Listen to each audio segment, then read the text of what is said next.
hapon, mag-vlog tayo guys. Mag-ad-ad kong tangkong lang, madilim na guys, hindi na ako makikita sa camera.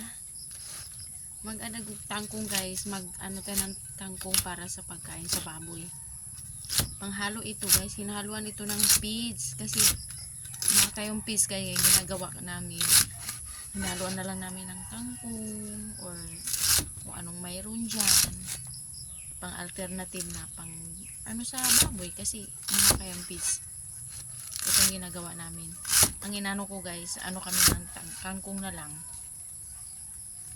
para hindi na kailangan maglaga kasi yung pag maglaga ka pa ng mga iba-iba dyang gulay-gulay mahirap na guys kasi mahirap ang kahoy dito.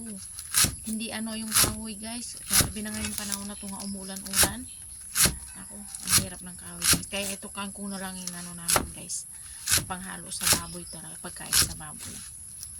Guys, madilim iba talaga yung itim tayo guys, so hindi ako makita sa camera.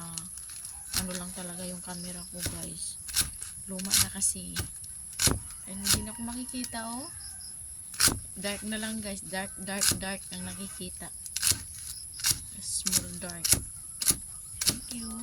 Thank you for watching.